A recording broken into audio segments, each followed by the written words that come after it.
Oh boy, do we have breaking news? Do we have breaking news in the chat right now?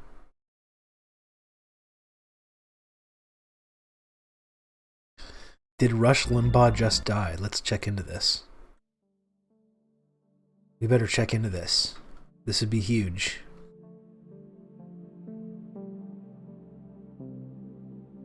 Oh man, I'm seeing it too.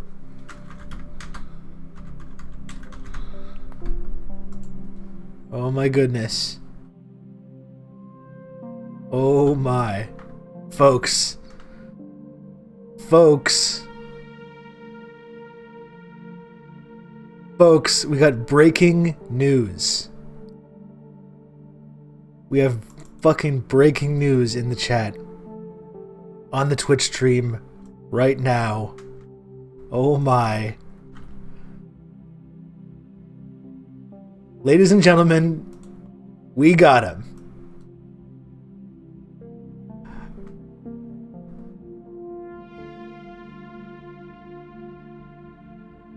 Oh my goodness. Hold on one sec.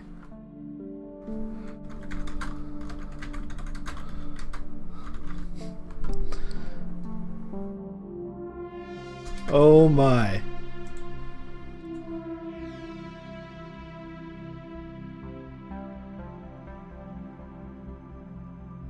Folks, breaking news. This is what you come to this stream for.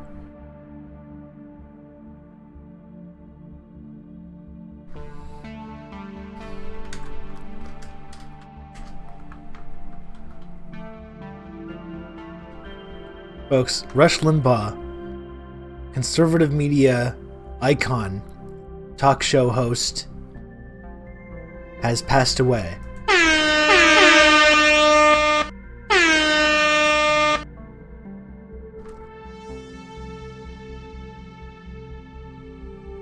Rush Limbaugh, famous conservative media pioneer and talk radio show host, has unfortunately died.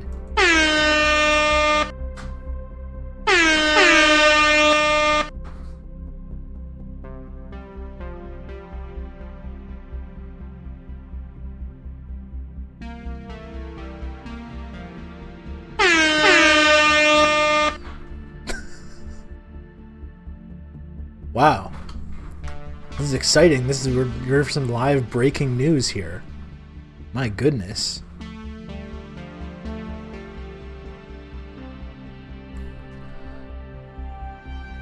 Folks, according to Fox News, Rush Limbaugh, conservative talk radio pioneer, is dead at 70.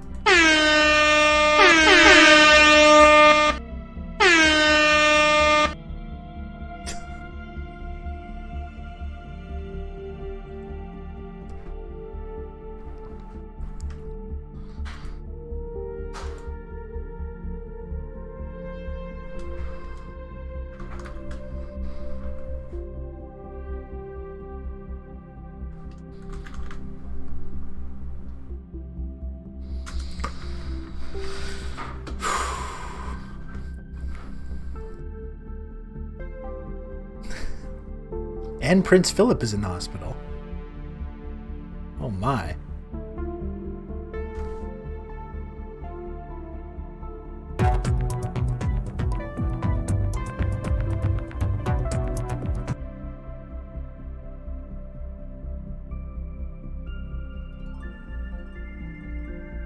Rush Limbaugh, the monumentally influential media icon. We simply use the computer to mark up the size of the account. Celebration. Da, da, da, da, da, da, da, da. Come on. Da, da, da, da, da, da, da. Woo-hoo. So I didn't have a lot of energy behind that one. I haven't had my Rain Energy Total Body Fuel yet. The monumentally influential media icon who transformed talk radio and politics in his decades behind the microphone, helping shape the modern-day Republican Party, died Wednesday, at the age of 70, after a battle with lung cancer.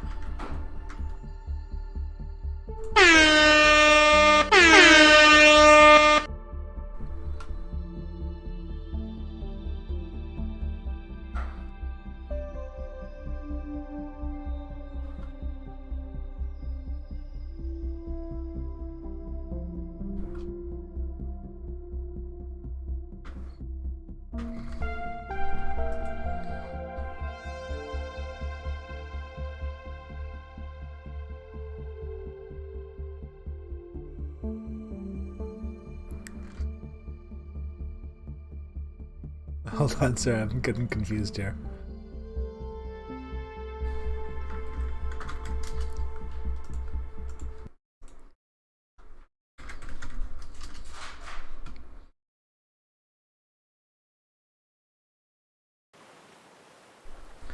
Folks, we got to give it up for Rush.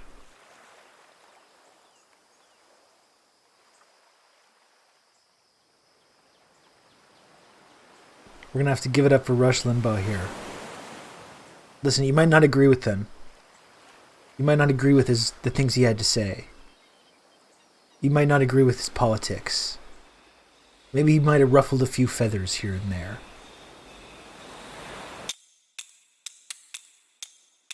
Sorry, I don't know how to stop this video from playing. I don't know how this came on. We should be respectful about this. Sorry, I can't. How do you turn this off? I got it. I'm sorry, it's just I'm seeing a lot of people kind of laughing, making feel like this guy had a family. Many people were very influenced by the things that he said throughout his career. I can't turn this off. I don't know what I did to... Just try and ignore this because I'm really trying to... You know, it's important that we show respect to people when they... this is so unfortunate. I'm really sorry.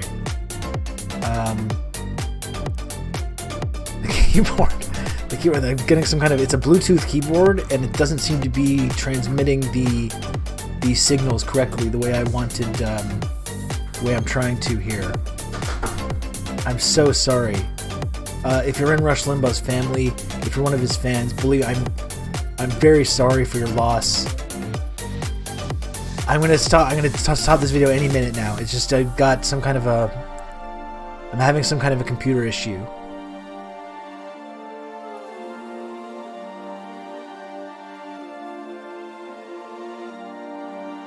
You know, we shouldn't be celebrating. You know, we were reading the words. We read words from Castro on Monday when Castro was talking about JFK, and he said we celebrate the death of systems, not people. Okay, we can see that people, each individual has good within them. This is so... I'm so sorry. I'm gonna stop this any second now. It's remember though that we do have to celebrate the death of symbols and of systems. No one. I mean, he's got a wife. Millions of people around the world were influenced by this person, and we should respect that. I'm really sorry. This video is going to be finished in just a moment.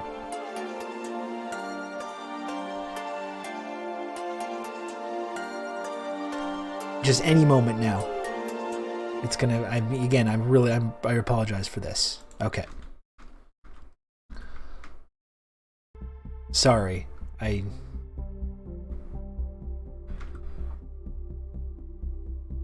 Sorry for that, folks.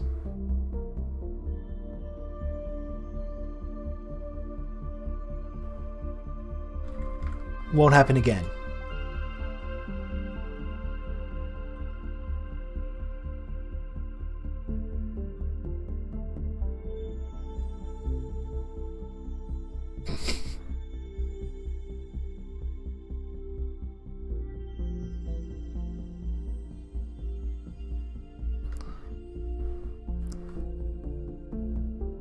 My dad and I used to fight over him, fuck Rush and everyone who looks like him. Yeah, I'm sorry to hear that, Lodane. I mean, this is literally... There are so many thousands, if not millions, of stories just like that. This is a person that, like, literally played a large role in brainwashing an entire generation of boomers who got started on talk radio. Good old Rob to talk you through all this. Good morning, sir. What the deal is. Well, thank you for the 4 months. Good morning to you. Good morning to you. We're having a good one over here so far. But yeah, this is someone, he played a large role in brainwashing a whole generation of boomers and turning them down this like fucking dark reactionary path of fear and hatred. Just fucking...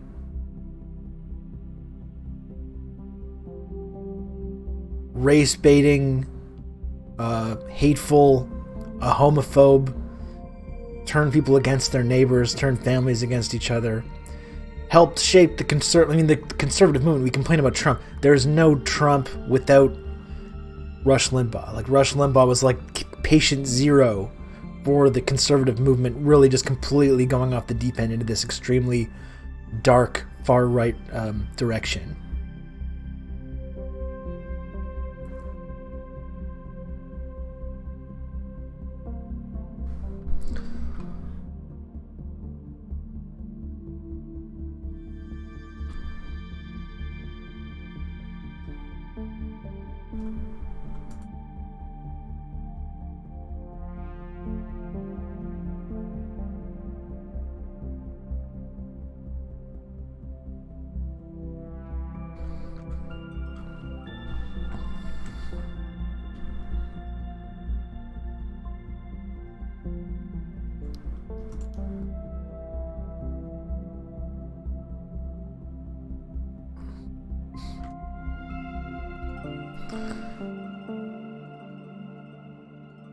Yeah, just a horrendous person did untold damage to, like, the fabric of American society.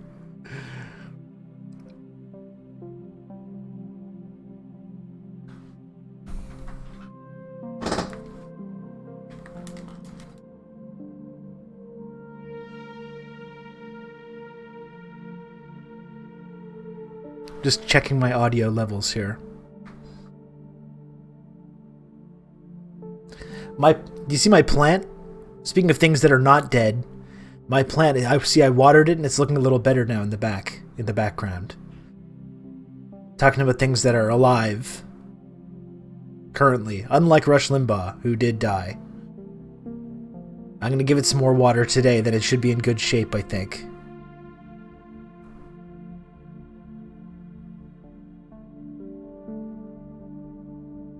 I don't know what kind of a plant it is. By the way, Scott Holland Oates, that's a great it's a great username. I like that.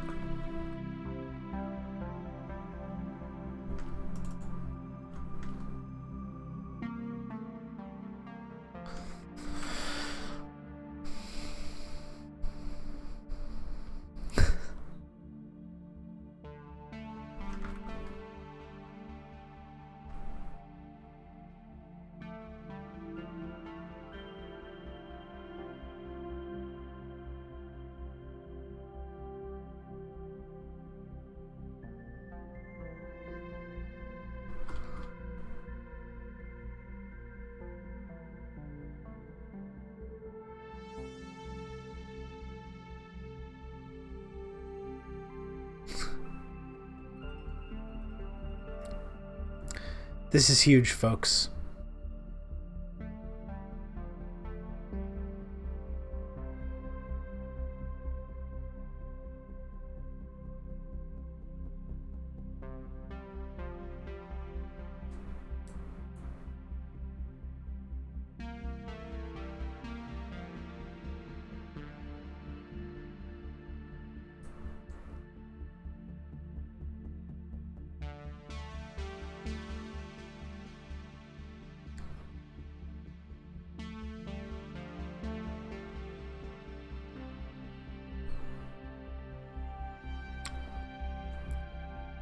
Sorry, I do have to look at some of the tweets about this.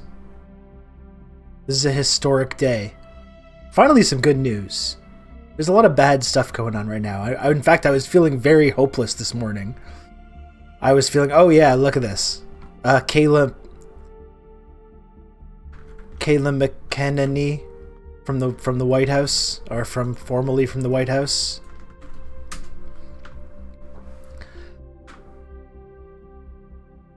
Rush Limbaugh had unrelenting boldness to proclaim the truth. Watching his wit, passion, and willingness to hold the media accountable informed my entire career. You're already seeing the devastating impact of Rush Limbaugh with this glowing hagiography already. Growing up in Plant City, Florida, my dad would always play the Rush Limbaugh program in his pickup truck. My fellow classmates from my all-girls Catholic school knew if they rode in my car, so road's a spelling mistake, we would be listening to Rush Limbaugh. That sounds horrible. I am the definition of a Rush baby. It's not just me. There are tens of thousands of us all across the conservative movement. Yeah, no, this is what I mean. He's fucking terrible. This is exactly why he was such a terrible person. He has built a legacy that will endure for many generations to come and will continue to inform our country. Thank you, Rush, for all you've done for this nation. The United States of America is better because of you. It's literally like much worse. He's someone who made not just the America, but the world a worse place. He spent his life just spreading misery and fear and hatred to these vulnerable, like, older people who had their minds fucking melted by this guy.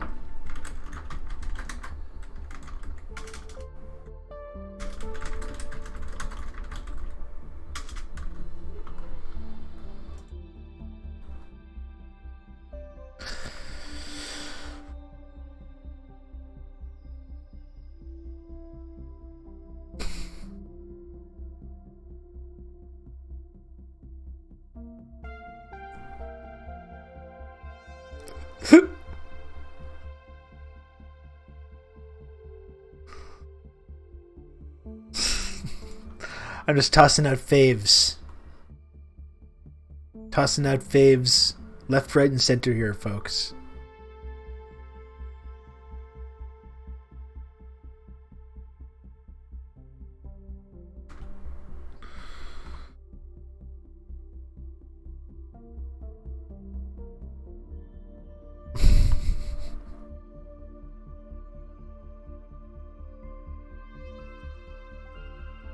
Truly, truly terrible person.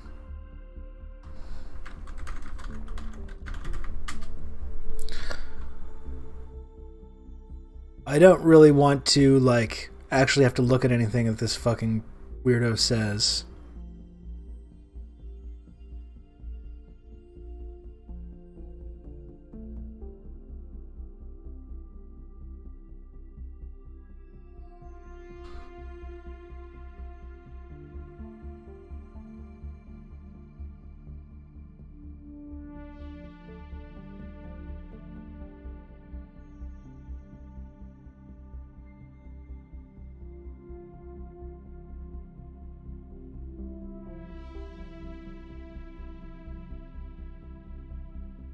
Look at this guy's fucking house.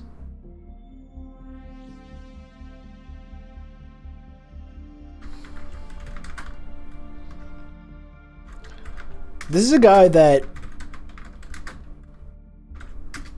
complained about, like, coastal elites and tried to pretend that he was not a media elite himself. Let's look at Rush Limbaugh's fucking house. This is where this guy lived. This guy complained about, like, media liberals. This guy complained about fucking liberals in the media. This is his house. Lives in fucking, like, modern day Versailles in New York. Look at where this fucking guy lived. This guy's house. This guy spoke for the working man. This guy really spoke to the working man in their pickup trucks and told them all about the evil libs, the evil coastal libs, out to destroy their society and their community with immigration and gay rights and feminism. This is this fucking guy. Like, this is just an unbelievable fraud. Just like the biggest fucking fraud you can possibly imagine. This guy, and had credibility, and people like that fucking loser that I was just reading from Trump's press secretary, had people, working class people, driving around in their trucks, listening to AM radio every day, listening to this fucking monster every single day, fill their brains with, like, all kinds of the worst fucking reactionary conspiracy bullshit. Laid the groundwork, like, there, without Rush Limbaugh, there's no, like, Glenn Beck, there's no Sean Hannity, there's no Fox News, there's no Breitbart. That whole conservative media machine that has done like untold damage to not just America, but the entire world, and millions of people's lives and families that have been destroyed over this. He's the godfather of all of that. Tucker Carlson as well. I mean, yeah, it's all these conservative guys. It's all the same shit. They're all multi-millionaires many times over. Many times, like Carlson, have married into these like wealthy families. And somehow convince working people and average folks that they're like representing them. Just, again, this guy's just an unbelievable fucking fraud.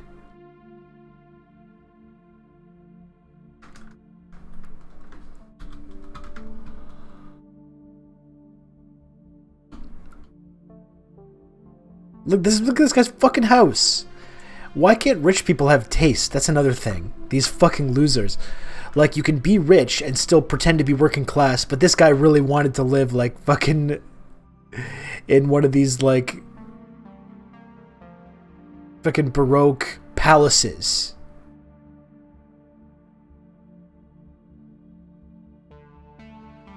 This is the great proletarian whisperer.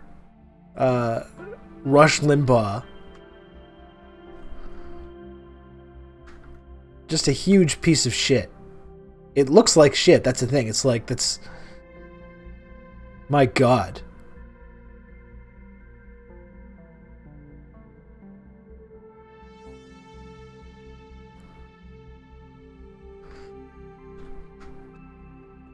Horrendous. Disgusting human being.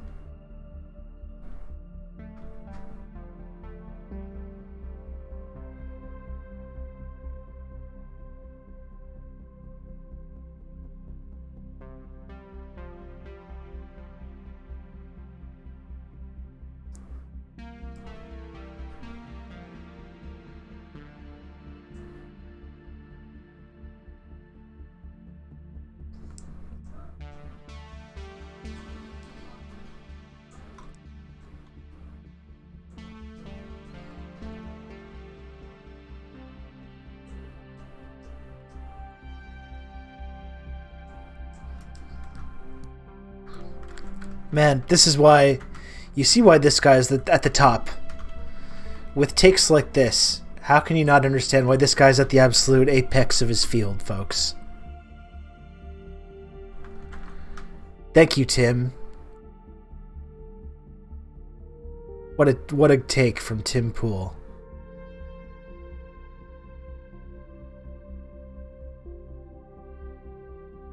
And here's his Florida home. Okay, we're going to take a look at Rush Limbaugh's home, and it is at 1495 North Ocean Drive in Palm Beach, Florida.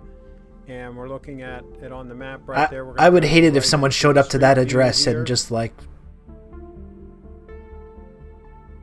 desecrated it somehow. That would be horrible. To the house, and there's a little sign here that if we zoom in on that a little bit, actually we gotta, I'm sorry, to zoom in, I think I just go like this, there we go. So it says service entrance, run 1 block, turn right to the service entrance. Okay, so what we're going to do is, so this will be the main entrance to the house, and it's not going to let us go in there with street view, unfortunately. We're going to go to here. It's not that one. Maybe did we pass it already? No. Maybe. Let's see this fucking monstrosity. You might also go in there if you're going to work for him.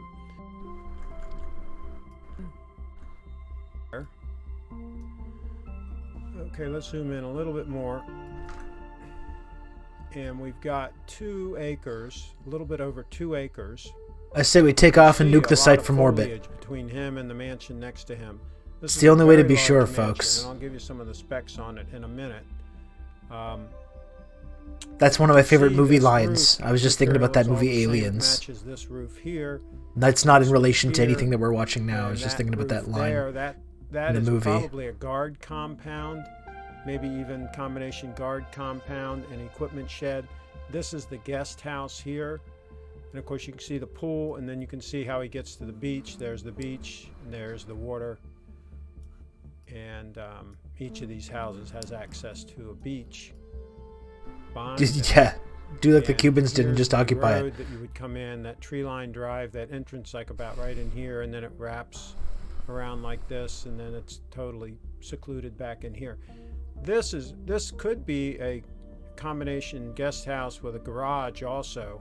I think this is a garage here on the house. I hope you're You can seeing count my on mouse me. You're pointer gonna on have this good old recording. I'm Rob not to sure if talk you are through all or you this. are not, but I'm sure you can Hey, figure Chippy. out what I'm talking about. Even Thank you if for the can't tier see 1. mouse pointer. Welcome.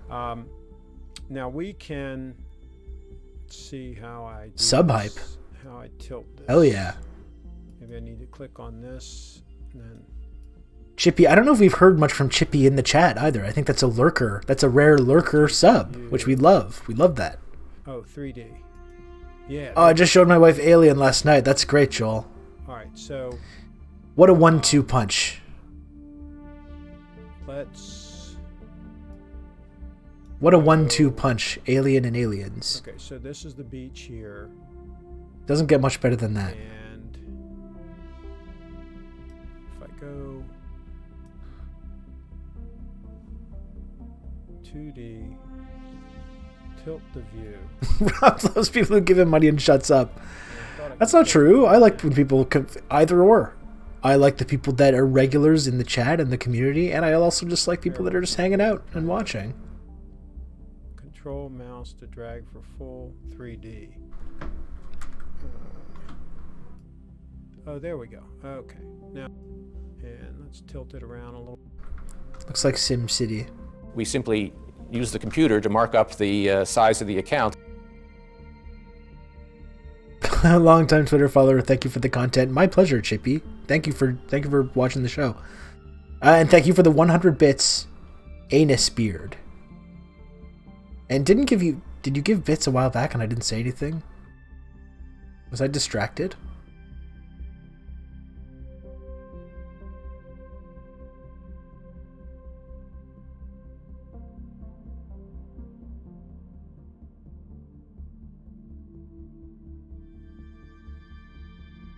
Thank you for the bits, Anus Beard.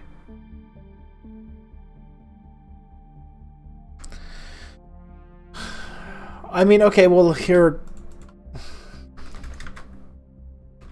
You can count on me. You're gonna have good old Rob to talk you through all this. Mint. Thank you for the tier 1 as well. And we got a hype train going, folks. We got a hype train.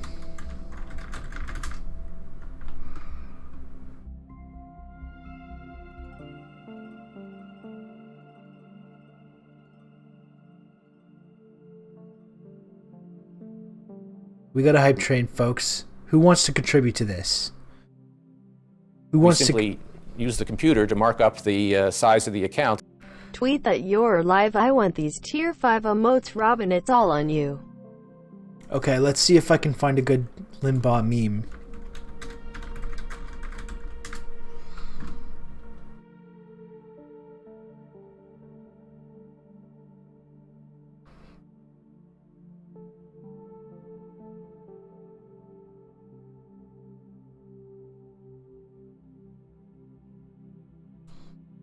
We simply use the computer to mark up the size of the account. Show me. Thank you for the 200 bits as well. And thank you, Lodane, for the 200 bits. And I'm going to tweet that right now. I'm very out of it right now.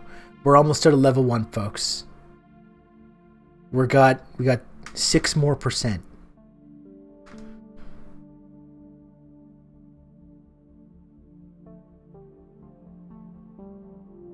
We simply use the computer to mark up the size of the account. There we go.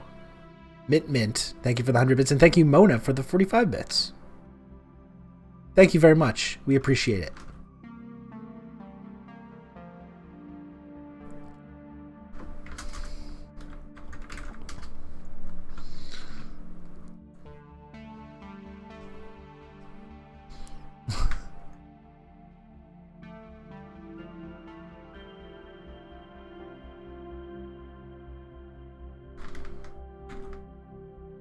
I got a good picture to go with the tweet, Lodane. I got a good picture to go with this tweet.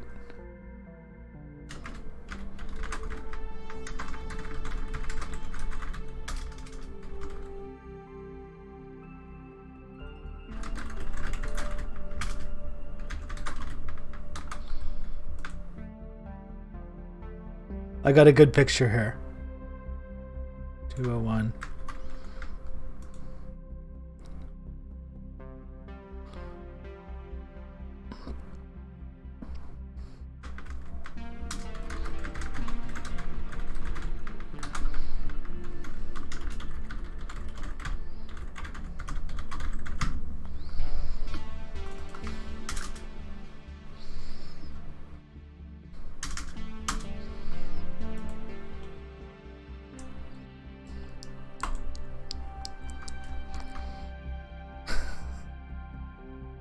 Okay, Lodane, I did it. Now, folks, can we get... Oh, and Mona, thank you for continuing the gift sub you got from King Window. I appreciate that. Thank you. I heard that when he died, he pooped his pants and got some dookie on his face. Yeah, I did hear that as well. I heard when Rush died, poop came out of his mouth, and he smiled and ate it, and then died. Yeah. I think that could have been possibly like where the lung cancer came from. By the way, you want to see the picture I just posted? Hold on.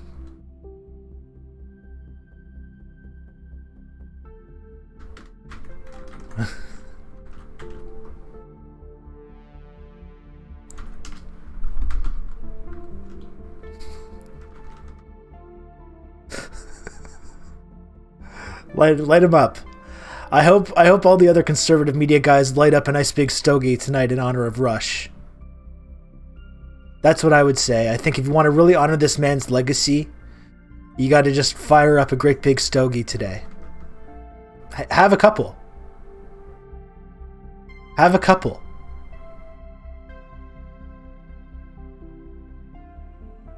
I think if you're like a conservative media guy, if you want to pay respects to this man, light up a nice big cigar today. Light up a few. You have a double. Have a double cigar just to honor. Because what do you want to do? You want to do a lackluster Rush Limbaugh remembrance? Rush Limbaugh remembrance? You want it to be lackluster? Come on. Double fist of stogies. Have a couple. Have 3. Inhale. Get the smoke in there. That's what Rush would have wanted. Don't just hold it in the mouth.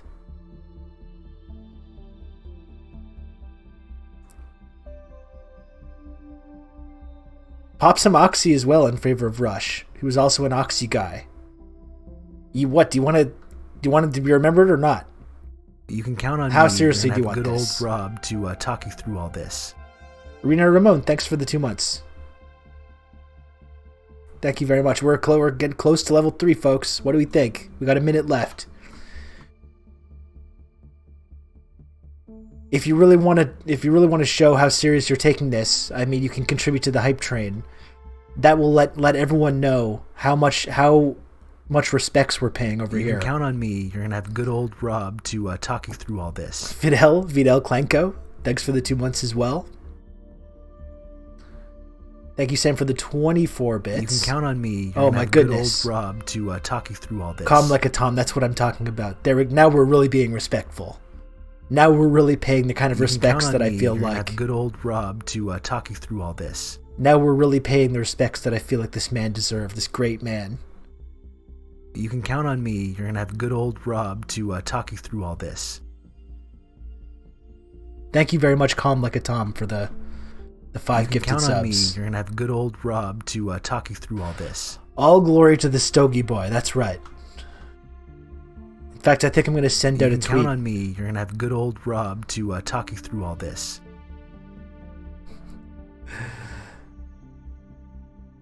We simply use the computer to mark up the size of the account. Yeah, Rush eats dirt.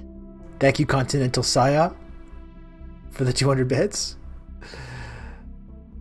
Your access to the exclusive Yellow Parenti has been restored, and the exclusive Rob Champ, which is, this is the face you make when you find out that Rush Limbaugh died. When you find out that Rush Limbaugh died live on air, you make that exact face. My cousin used to listen to Rush a ton. Now he's an assistant DA in California. Oh, wonderful. Wonderful. Wishing Rush a very pleasant burning in the eternal files of Gehenna. I agree. All the best. Momo I think is happy. She's not moving a lot right now. I think she's kind of like quietly contemplating it. I think she's kind of quietly contemplating the situation. This was also the face Rush made when he found out he was dying. That's right. When they told Rush Limbaugh he had terminal stage 4 lung cancer just a few months ago, he went...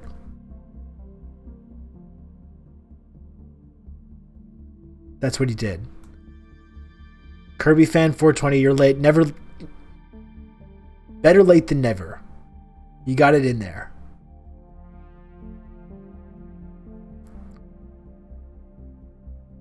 Momo is calmly generating several thoughts and prayers right now. Yeah, I think that's correct.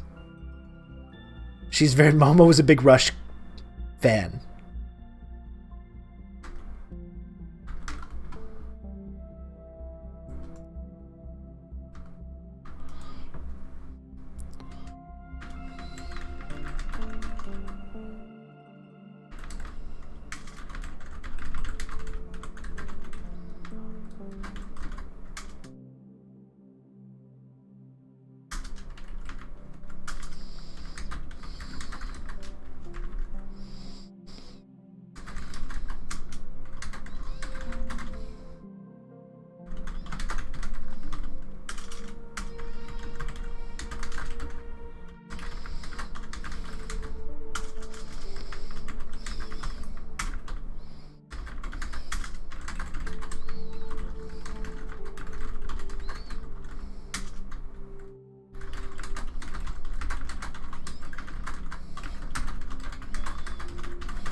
The fierce typing. Sorry, I'm doing a tweet. I'm doing another tweet. Hey, Fitstigator. Hell is just a conservative afterlife rally. I think, do we need like more triumphant music? What is their triumphant like? Triumphant royalty-free You're gonna have music. good Do we old have Rob that? to talk you through all this. Thanks for gifting a subload, Dane. That's really kind of you. Thank you. Patriotic deep synth.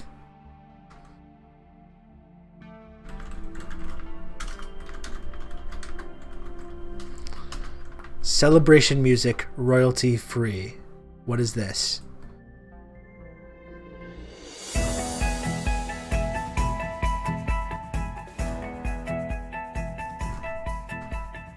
Folks, there's a lot of difficult things going on right now.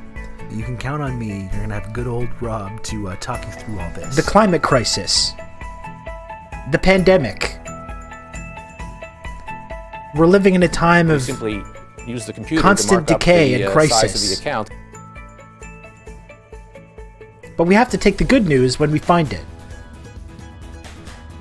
We can't just be all doom and gloom all the time. And folks,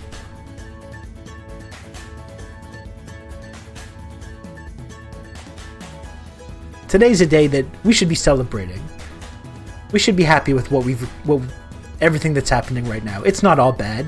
It's not all gloomy.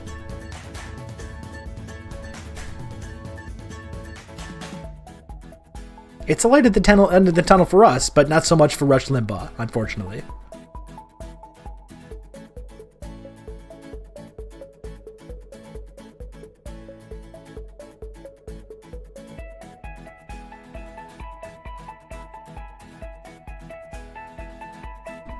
This totally does seem like a commercial for like a bank.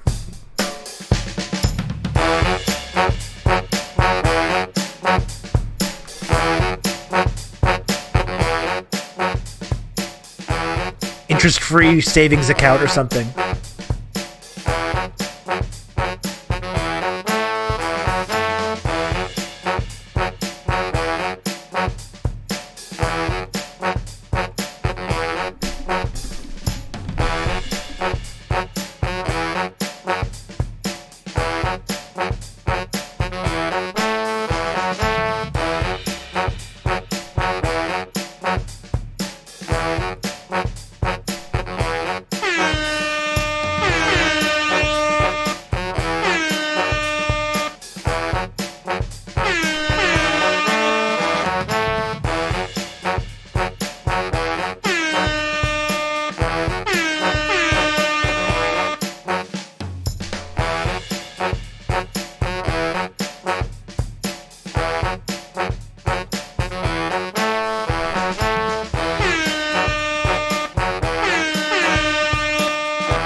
Okay.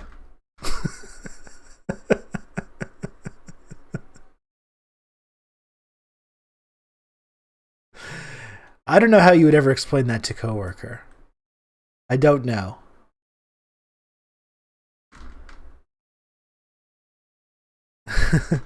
I'll put on some more synth music, but it'll be slightly more like upbeat. How about that?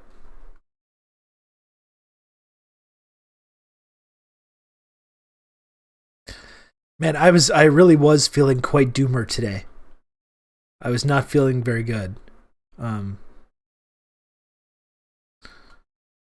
So this is actually pretty cool that this happened.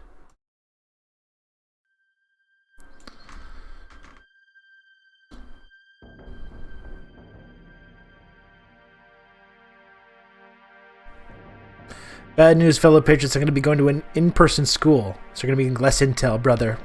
Well, sorry to hear that, coal mine. Sorry to hear that. I hope you come back. The Patriots got to stick together.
By the way, I mean, not only we've talked about how Rush was like a terrible person who made the world worse, made the United States worse, destroyed all these families, scapegoated immigrants and homosexuals and the other LGBTQIA people, feminists, all to enrich himself, like no fucking thought to anything other than his own, personal wealth, just like manipulated millions and millions of people. Not only that, but he was also, I believe this was never like confirmed, but didn't he go on like a sex creep trip to Thailand? Didn't he? Shouldn't we do some investigative journalism into that?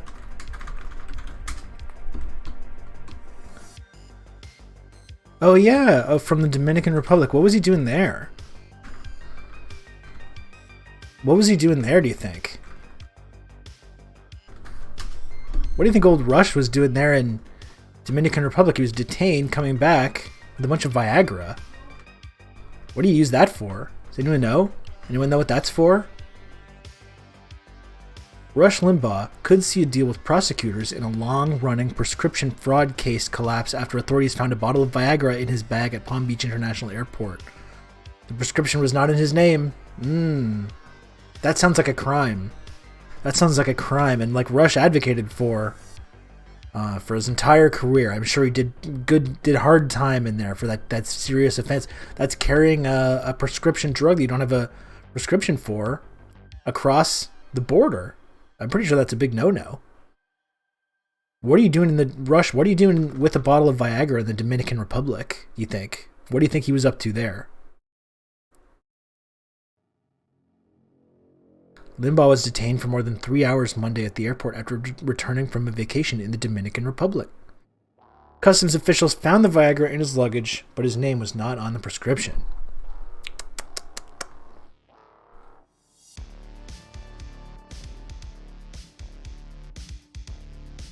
Miller said the alleged violation could be a second-degree misdemeanor. I'm sure that's what they would give to someone from the Dominican Republic bringing illegal prescription drugs into the country. I'm sure they would have the same reaction to that.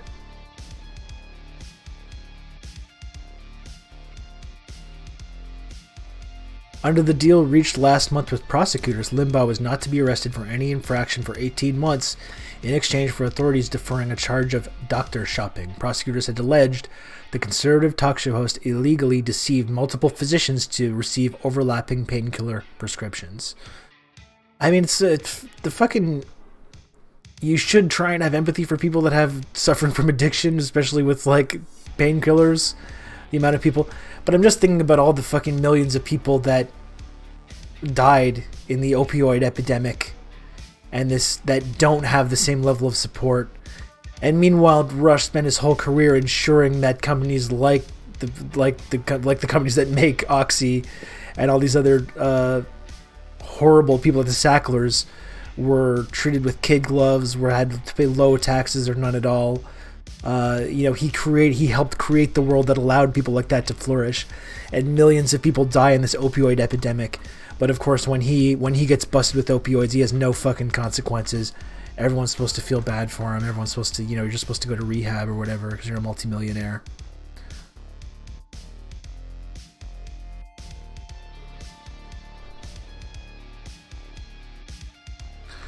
Anyway, I wonder what he was doing in the Dominican Republic. Bottle of Viagra. Oh, they treat erectile dysfunction. Okay, that's not what they do. I see. Released without being charged, of course.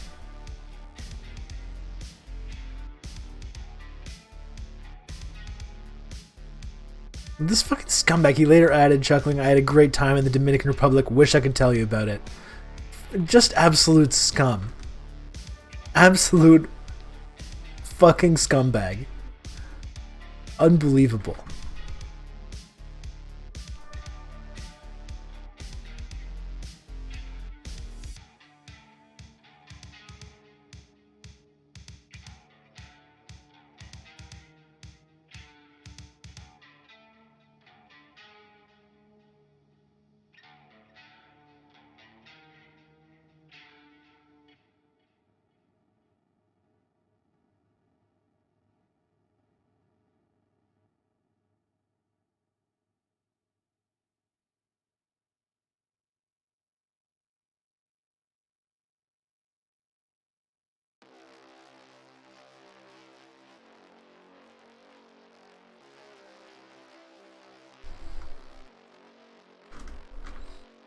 Oh.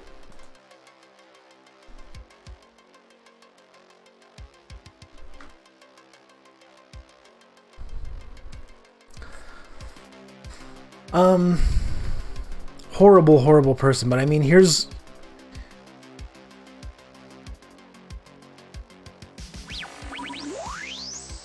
There is no... We're dealing with this, like, the effects of the climate crisis now. We're seeing it right now in Texas, all throughout America, just being decimated by this, like, polar vortex. Rush Limbaugh played a large role in creating the kind of, like, climate denialism that became to define the conservative movement, and basically ensured that the United States would never take this seriously or confront it in any way by helping to turn climate change into this, like, culture war issue, which it really wasn't at first. I mean, it was in the early 90s, the late 80s, it was bipartisan that, like, the global warming was happening, the greenhouse effect. This was all just, like, common knowledge. Rush Limbaugh helped turn that into a, like, culture war thing and ensured that, like, that there would never be a response to climate crisis the way that, like, what needs to happen in order to actually, like, change anything. One on the left. There is no one who supports Old Sam Sater. Obama who is going to get out and say in public that this is a hoax. Certainly no one who is a leader of the party. So Exhibit A, when you are electing Mitt Romney, understand that it's not just Mitt Romney. You are also empowering political forces. If we're talking about what really needs to happen in this country is for people to rise up and fight back against the powerful elite. It is easier to do that when you have not empowered 40% of the population who believes diametrically opposite, who are invested in the diametrically opposite outcome. So I want you to listen to this clip of Rush Limbaugh and understand that a Mitt Romney presidency also empowers this guy. A story from Boston.com. I think that's the Boston Globe. It might be the Herald. I'm not sure, but probably the Boston Globe. Doesn't matter. It's one of the two newspapers. A storm that many environmentalists see as linked to climate change has forced the end of a climate vigil in Boston.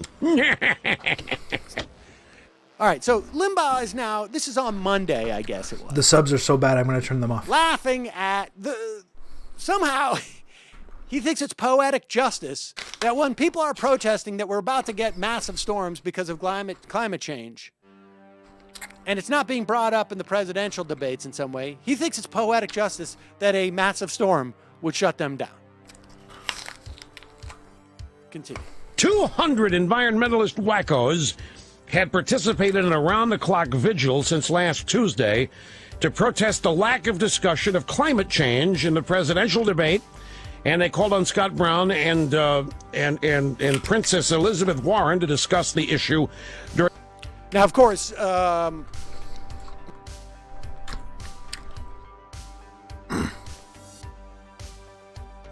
this shit pisses me off so much. Like, yeah, he is like a literally a cartoon villain. He looks like the caricature of a capitalist that would be in like early Soviet propaganda. Or like in newspaper cartoons during like the robber baron era or something.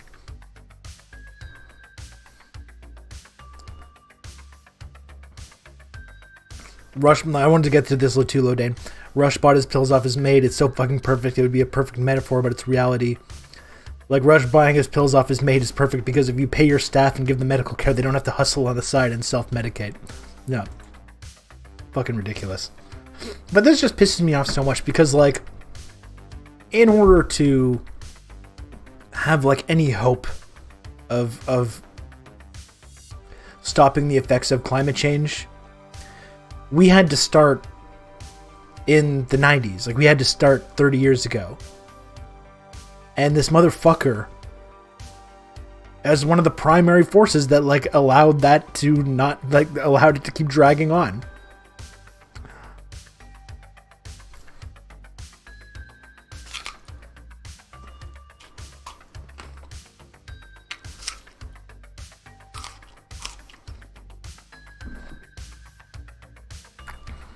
Yeah, he poisoned like 40% of the brains of an entire generation.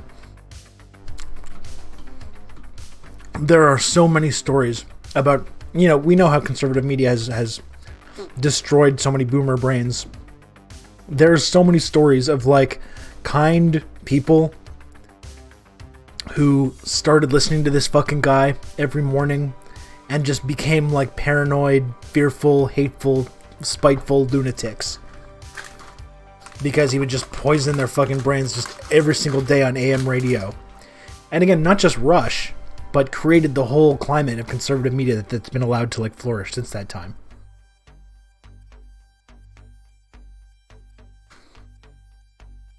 A generation already destroyed by copious amounts of lead in the air, water, and soil. Yeah, well, that is the other thing about this whole generation is that their brains were entirely destroyed in early childhood development. And they're still in charge of our entire political and economic and media system, too, as well. So Warren to discuss the issue. Now, of course, Limbaugh can't possibly be talking about anything without like an opportunity to pass on some misogyny. Of course, she's Princess Elizabeth Warren. I guess I don't listen to Limbaugh enough to know, but it's just because she's a woman is really what it comes down to. Their final scheduled debate today. And then the storm hit, and environmentalist wackos dispersed, and the climate change convention ended. The only thing missing is Al Gore. Generally, what happens is they'll schedule a global warming conference. Gore will show up, and it'll snow. Or a cold front will... Because we know that with global climate change, you can't have snow. Again, nothing has changed. This was 2009, I guess? 2009? No, 2012, because he's talking about Mitt Romney. This is 10 years ago. We're still doing this. We're getting down to the wire. We're getting close to like the fucking really serious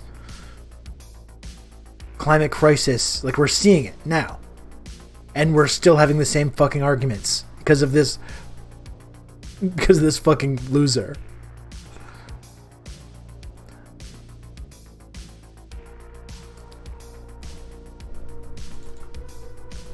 You can't have snow. Now, of course, he doesn't get that he's making an analogy which is completely opposite. But it doesn't matter. The coal mine. My girlfriend's mom is a conservative because of him, and I never go over to her house because she was always talking about Limbaugh spitting facts. Yeah, that just sounds miserable to me. That sounds fucking miserable.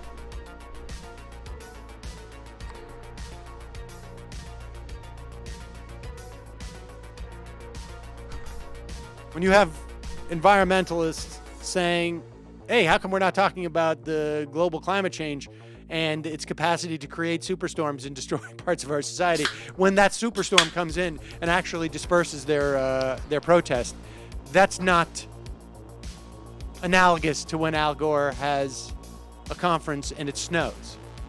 But that's not his point anyway. Worm its way through, but Gore wasn't there even there. So a hurricane disrupted a climate vigil. By the way, I wasn't going to do it, but grab soundbites 1 and 2. I think it's 1 and 2. Yep. Joe Bastardi was on Hannity last night. He used to be with AccuWeather. Now he's with Weatherbell Analytics, his chief forecaster. And Joe Bastardi is great. He just knocks all this global warming equals hurricanes theory out of the water. And he's beside himself that this hurricane's being blamed on man-made global warming.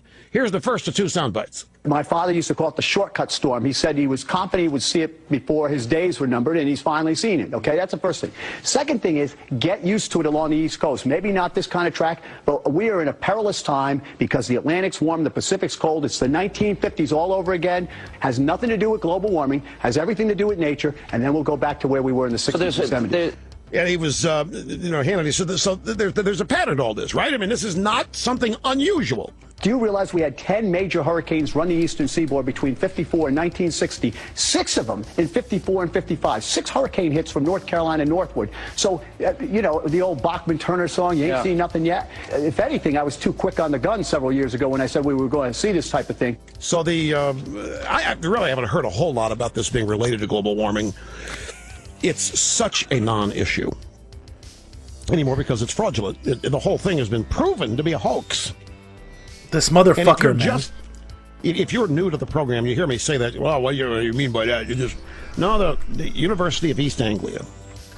This is like the future of humanity has literally been placed in jeopardy because of this guy.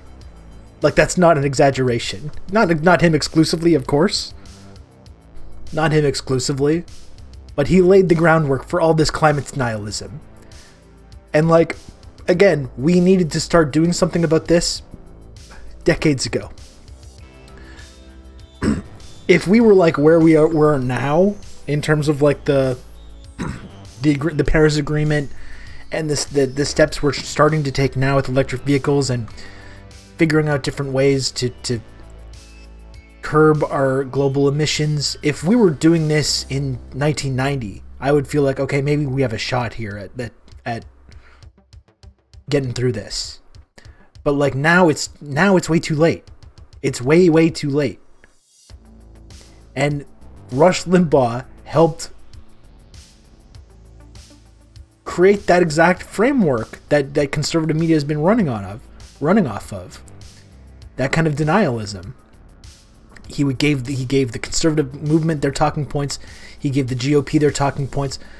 Then like you couldn't be like a Nixon or whatever in the GOP anymore, where you're a shitty racist reactionary freak, but you like support the EPA and you support like you agree with the basic idea that climate change is happening and that there needs to be some response to it. He made it so that if you wanted to be a prominent Republican, a prominent conservative, you had to go, no, it's liberal nonsense, it's this culture war shit. He helped turn climate change into a culture war issue. And this is literally set back the whatever progress we would have had to have made over the last couple of decades. Literally has set that back and severely handicapped any chance that we have to turn this around, which is minimal now at this point.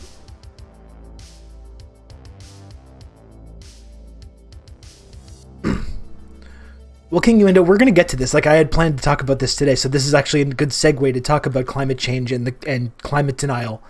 This is a whole other segment that I wanted to talk about, but the way the conservatives in Texas, they're not making the link between the like polar vortex and climate change.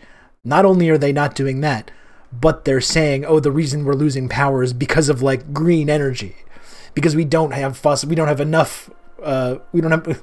fuels. We haven't devoted enough of our society to fossil fuels. We need to do even more. The fact that they're like doubling down on this and tripling down on this, using this crisis, which again, it was brought on by climate change, by our use of fossil fuels, and literally their outdated power grid reliant on fossil fuels was the reason that there's these massive blackouts everywhere. And they're using that to not only continue to deny climate change, but to talk about green energy and how the reason that this is happening is green energy when it's literally the fucking opposite. Like, Rush Limbaugh helped turn the conservative movement into that direction. It didn't have to be like this. And we're gonna get into this more after. It's in the United Kingdom. There was a whistleblower in there who anonymously released a bunch of inter-office emails within the remember last this like climate email thing gate that they clearly indicated that they the just people think that it's involved whole were like knowingly faking and fudging data to fit their conclusion. That's not what it showed. That man and man's activity was warming the atmosphere to climate. Okay, here is a public service to those people who just tuned in to Rush Limbaugh for the first time. There have been at least 7 debunkings of everything he just said. Look Liar. it up in Bloomberg. You had the National Science Foundation in this country debunked all of what he just said about ClimateGate, other than the fact that someone stole some emails. The Brits, I think, did 4 investigations. Every single one of them debunked it. I think there were 2 other international studies that debunked it. You have a guy who has 20 million listeners, who represents one of the intellectual pillars of the Republican Party. 20 million listeners. And if he's not enough for you, look at who heads their climate, their science, who chairs their science committees in the House, who's the ranking members of the Science Committee in the Senate. They all say global climate change is a hoax. I don't care what's in Mitt Romney's heart. The one thing that Mitt Romney has proven is that he will do what these nutsos say for him to do. Without any shame, without any hesitation. Will Obama react any better? I don't know. Probably not. But I do know that we will not have to fight an ascendant group of people who are telling the people, this country and the world that climate change is a hoax.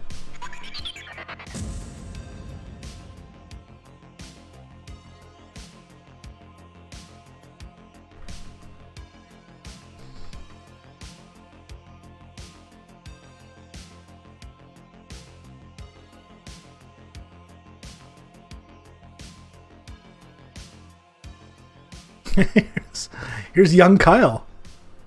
Young Kyle Kalinske. Rush Limbaugh went on a it's young Kyle. totally unhinged rant about climate change. You're that little guy. Where he calls people who believe in it dumb and useless and even compares us to Hitler. The evidence every day, folks, this is, I'm telling you, it is one of the most amazing sights to behold. There isn't any. There hasn't been any global warming, not man-made. There isn't any of any kind. The number one agent causing it has increased in volume exponentially, CO2, and there hasn't been any warming. And yet they're still pushing it. If there's no other way to you've got to believe that this is all politics. It can only be politics keeping this alive. This motherfucker. And it is a politics that intentionally insults the intelligence of people and preys on the stupid and the dumb and the weak. Intentionally. Also sad because it's not part of a people's tribunal. And by that I mean they focus on people who have, in their own estimation, meaningless lives. They're wondering what their purpose is. Why am I here? Why am I driving this clunker car? Why can't I get a good job? Why am I here? And then all of a sudden, those people here, they can save the planet. Now, that big. You go from mattering not at all to being a key ingredient to saving the planet. You sign up right then and you do whatever, and then you let everybody know you're doing it. So you go buy a Prius and you go support all this madcap crazy stuff, and you become an evangel, and you are saving the planet, and your new life has meaning. And that's what I mean by preying on the weak, the dumb, the stupid. Trump went on Fox, oh boy. How many times have you heard? He is describing the way conservatives make decisions right now. Who's being interviewed for some achievement, some accomplishment, for some reason. Yeah, don't you get that same fucking rush? Pun not intended. From talking about how immigrants are destroying society, or how feminism has destroyed society, or LGBTQIA liberation has destroyed society. It's the exact same thing. These guys, the exact same sense of fucking self-righteousness, just punching down instead of like looking at what the fucking obvious consequences of our living this lifestyle for the last several decades is.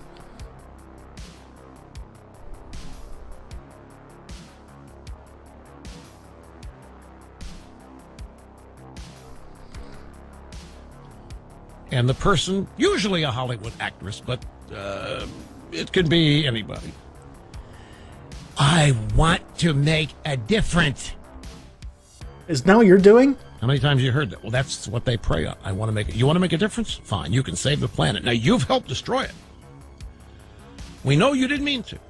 But you unwittingly, by driving the car you drove, or eating McDonald's, eating whatever you were destroying the planet. But now you can atone. You must vote Democrat, support big government, the welfare state, and fucking big government. Jesus Christ. And if you do all that, we'll love you, we'll take care of you, just vote for us, and you can save the planet. And that's how they prey on them. Republicans are famously and they can make a difference. The small government party. Hitler made a difference. Stop and think about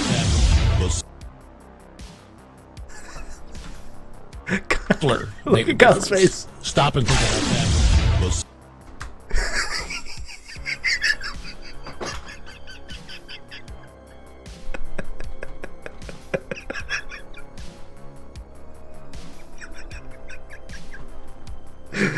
I'm sorry. I don't mean to make fun of Kyle. I love Kyle. It's just funny seeing the old young Kyle. The old video of young Kyle.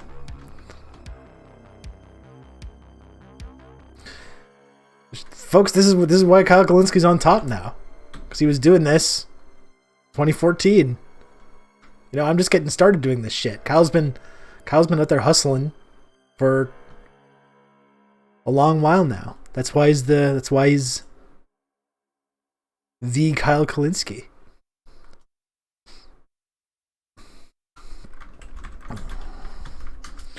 Let's hear some modern Rush stuff. I don't want to hear that for fucking 25 minutes. That's going to make me want to die, but...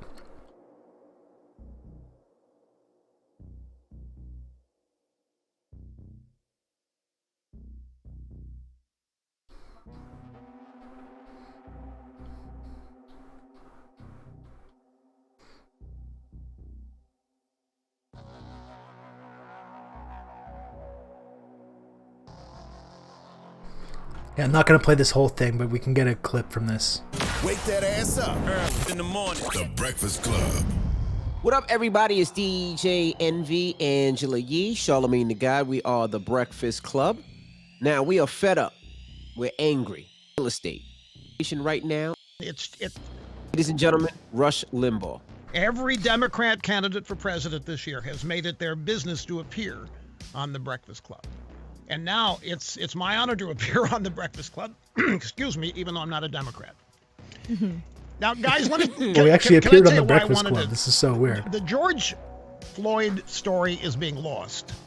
Right. There are two things happening in America, and it sickens me. I think he called in. Legitimate national outrage about a policeman's criminal brutality has been hijacked. And I don't want to forget about George Floyd. What happened to George Floyd sickened me, and I wanted to reach out. Well, this is kind of a lib take. I want to make sure he was going lib. You can see why he got passed by all these lunatics in the conservative movement. The senselessness of it. You know, we're only given one life. We don't get a do-over. We only get one. Inshallah. We all take it for granted because it just happened. We're born. We don't even remember that. But George Floyd had his taken away from him. He didn't lose it. He had it taken away from him in a senseless, stupid way. And I think most Americans are just as angry and sad about this as I am. And I'm also angry at the cops that stood around there and didn't do anything to stop it.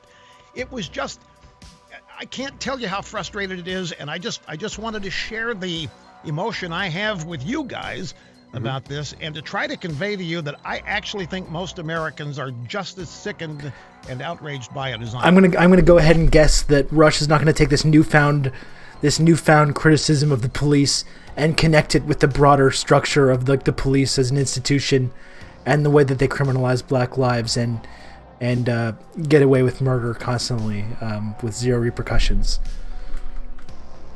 Because now it's going to be about the looting. Yeah, and you know what? One of the worst things is that I feel like we're so accustomed to being in these situations where we get frustrated, where nothing happens, and these police officers are back out doing the same thing over and over again. And that's part of the frustration, is this is not an isolated incident. This is something that's been happening in our community. It hasn't stopped. We don't see when it will stop. And I think people are frustrated, and it's a combination of so many different things right now. Well, that's, I think, absolutely right. If you look at the actual circumstance here, you had what happened to him. It's on video. You've got the cop standing there, almost looking like he's bragging or having fun, exerting power. How stupid is the cop? Can the cop not be aware of what we in this country are going through precisely because of what he's doing at that moment?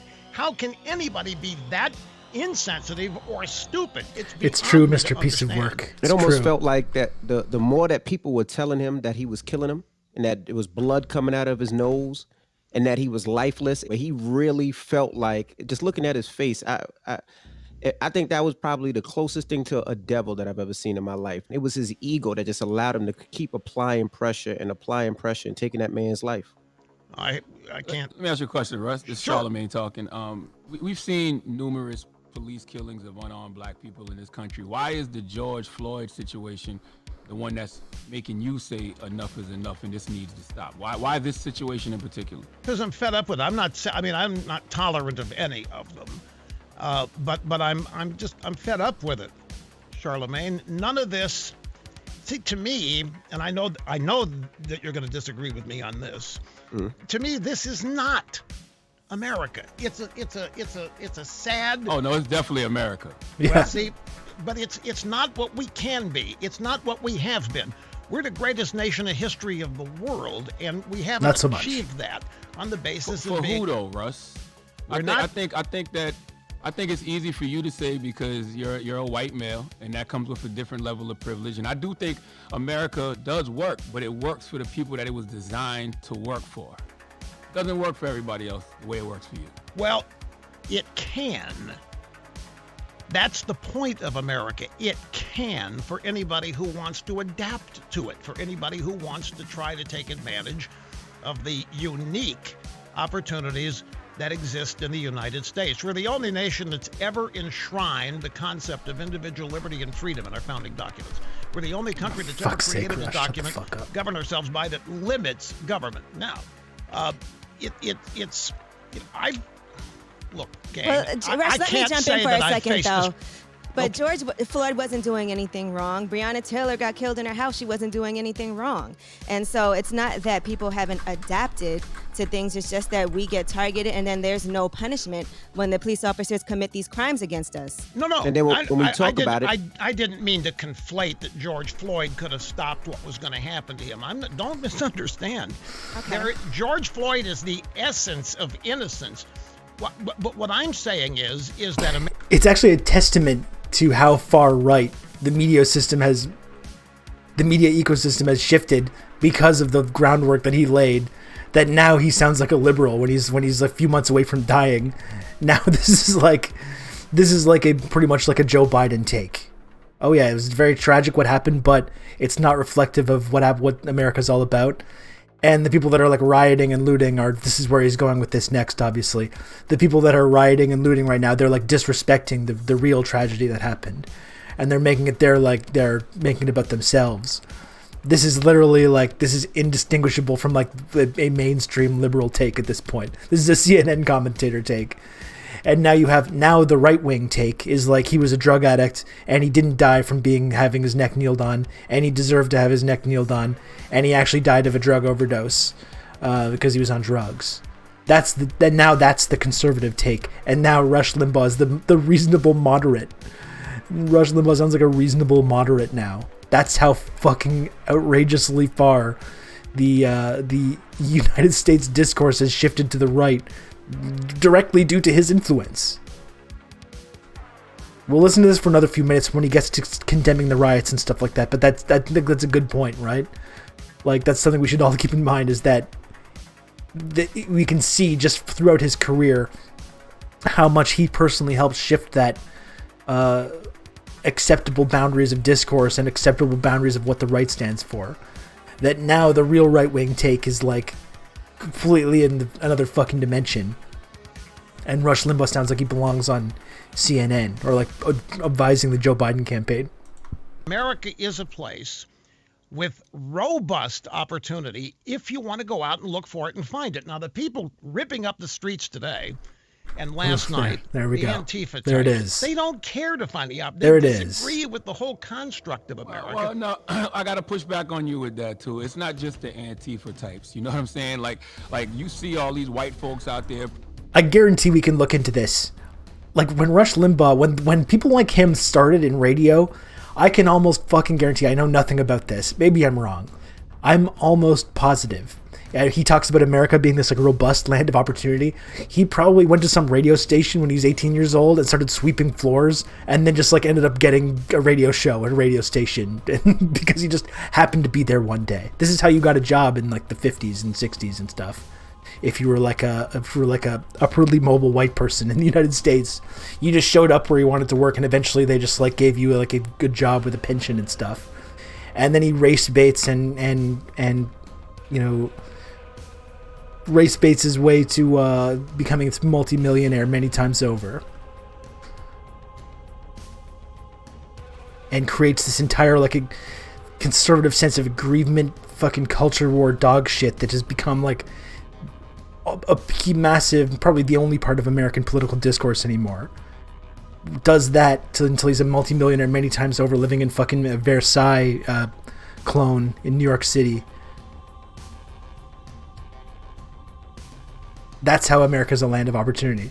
Protesting, looting, raising hell. You know what I'm saying? Let's not act like there isn't 40 million people who have filed for unemployment in America. Folks been sitting around the last 3 months waiting on stimulus checks. More than 44% of those people have been denied unemployment checks, are still waiting on them to come. People of all races are broke. They don't know where their next meal is coming from. Their savings are exhausted.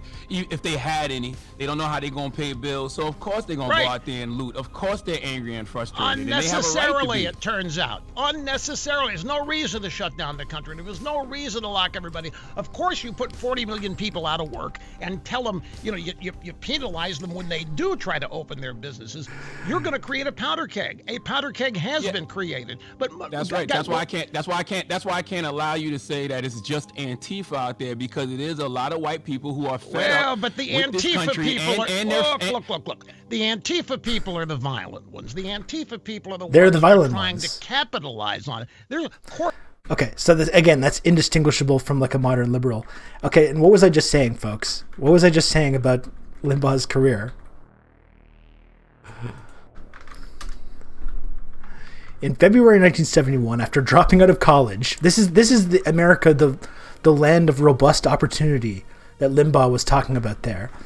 In February 1971, after dropping out of college, the 20-year-old Limbaugh accepted an offer to DJ at WIXZ, a top 40 station in McKeesport, Pennsylvania. He adopted the air name Bachelor Jeff Christie and worked afternoons before moving to Morning Drive. He just drops out of college and just gets a DJ job at a local station and gets increasingly super racist and reactionary until he's a multimillionaire many times over. And then he's just like, yeah, anyone can make it in America. It's easy. Look what it was easy for me. I just dropped out of college and immediately went and did this shit. I know it's not fair what happened to George Floyd, but really anyone in America that wants to become a multimillionaire, all you have to do is just show up at a radio station one day and they're just going to like give you a job.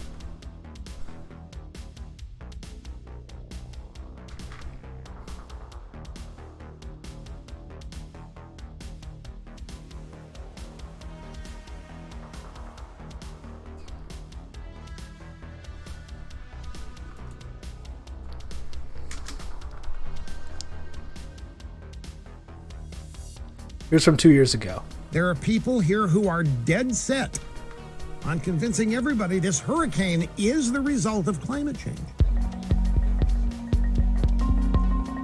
I've got to be very careful here because I am not a meteorologist. I didn't say I'm trying to replace the Hurricane Center or any of these experts. I'm just telling you how I analyze their data. I analyze their data a little differently than they do. I am an expert in debunking this whole leftist political argument of man-made climate change. The Department of Commerce runs the National Weather Service. This motherfucker. And do not believe that they're not politicized. And I'm not alleging conspiracies here. The Hurricane Center's the Commerce Department. It's the government. It's Obama. There are people here who are dead set on convincing everybody this hurricane is the result of climate change. Must be climate change. They want that thought process. Once they actually hit are never as strong as they're reported. Hysterical reporting on this hurricane has exposed the media. If they can't predict the severity of an approaching storm a few hours How did this guy make it to 70? It just looks like why shit. should we trust their predictions for next year,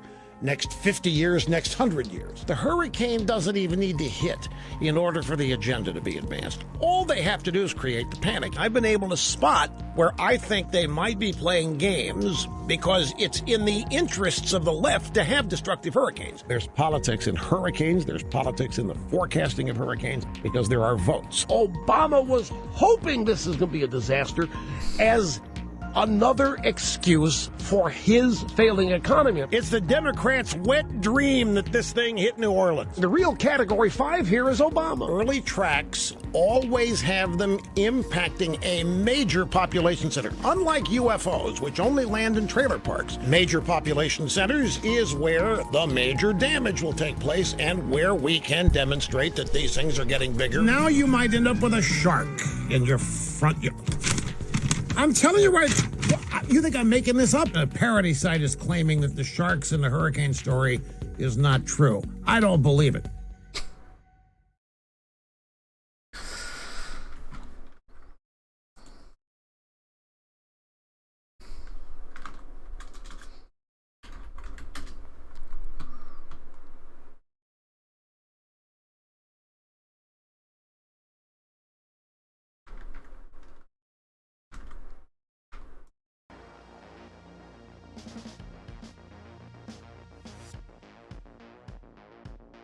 Now to that huge firestorm developing after Rush Limbaugh's controversial comments on his radio show about a Georgetown student in the center of the battle over contraception and religion. Because she wanted contraception to be included in healthcare. Because it is.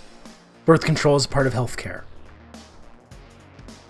Just rights. ABC's Jake Tapper is here with this story. And Jake, this is really heating up. Good morning. Good morning, Robin. So much of politics is about framing. Is this a debate about contraception? Is it a debate about religious liberty? Or is it a debate about a talk radio giant insulting a third-year law student? For 2 days, Rush Limbaugh has eviscerated Sandra Fluke on the radio. What does it say about the college co-ed Susan Fluke, who goes before a congressional committee and essentially says that she must be paid to have sex? What does that make her? It makes her a slut, right? You can count on me. You're going to have a Makes good her a old prostitute. rod She to, wants talk to be you through all paid this. to have sex. Fluke, a third-year law student at Georgetown, class is time. now Thanks the for the tier 1. flashpoint in a Is that debate Kenzo? about whether employers Thank should you, be sir. required to fully cover contraception, even if they have religious objections. Fluke had been prevented from testifying by Republican Congressman Darrell Issa at this congressional hearing in mid-February. 2 congresswomen even walked out of the hearing after only men testified. But last week, Fluke was back before Congress, this time speaking at an unofficial hearing held by Democrats. Without insurance coverage, contraception, as you know, can cost a woman over $3,000 during law school. For a lot of students who, like me, are on public interest scholarships, that's practically an entire summer's salary. Those comments set off the talk radio giant on Wednesday. She's having so much sex she can't afford the contraception. She wants you and me and the taxpayers to pay her to have sex. What does that make us? We're the pimps. And again on Thursday. If we're going to have to pay for this, then we want something in return, Ms. Fluke, and that would be the videos of all this sex posted online so we can see. It's like this motherfucker. Like, this is the kind of shit this guy made tens of millions of dollars on. And again, listen how he's talking to people, right? Like, you and me, the taxpayer, right? He's talking to that guy in his pickup truck. That guy in his pickup truck that listens to talk radio every day. You and me, buddy. You and me, we're the same. I'm just a regular old working Joe. And when harlots like Sandra Fluke have the audacity to demand that, like, their health care includes birth control and contraception, which is healthcare, which many people take regardless of any kind of whatever their sexual activity level is. You and me, buddy, it's coming out of our paycheck. You know that ding, you get that dinged by the government on your paycheck? Well, it's going to these liberal harlots that are just spending your money on having sexual intercourse, and every time they have sexual intercourse, they take a couple more tax dollars from you to pay for, like, birth control pills and abortions and stuff. And then, like, this is this guy's fucking house.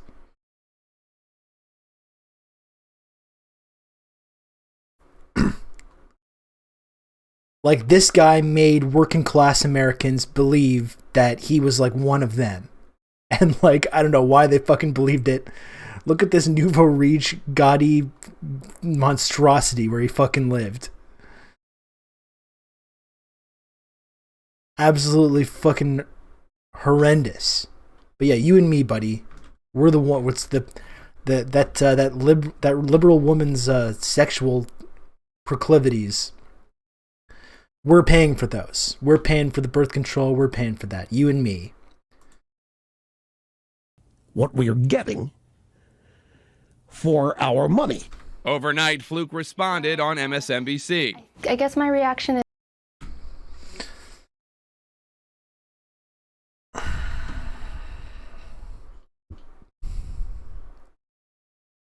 There's Kyle again.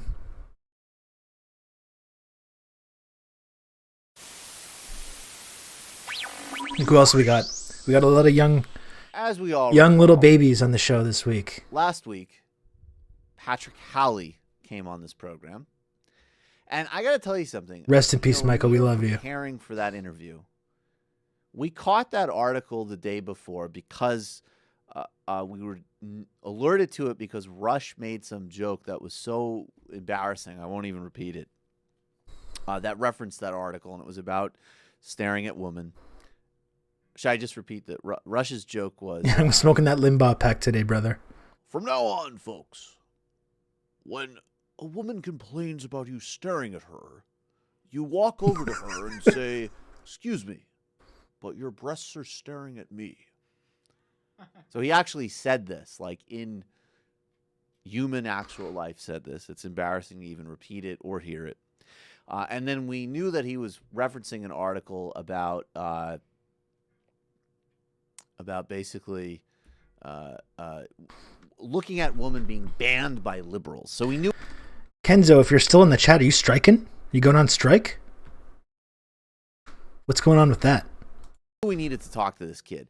And to be honest, I kind of thought, like, this kid is going to be like some like jerky libertarian type that I met in college, and he's just going to, what he'll do is he'll find like one example, like the 6-year-old who was like suspended from school. I accepted to deal with the Board of Education no strike. That's something totally ludicrous. He'll use that one example that's ludicrous, that has nothing to do with anything, but it is ludicrous.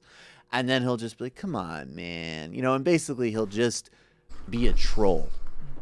But what actually surprised me was that kid was really sincere and really upset. What are you doing here? What's going on? Rush? All right, let's play this. There are going to be some women. Look at the production on the Majority Report. I can comp. Now, we're still fighting them on implementation of the plan. The school year has been hell. Yeah, I don't doubt it, Kenzo. Solidarity, brother. You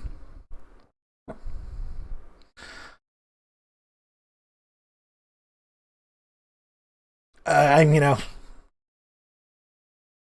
it's a really tough position that like both kids and teachers are being put in right now, and it's pretty fucking disgraceful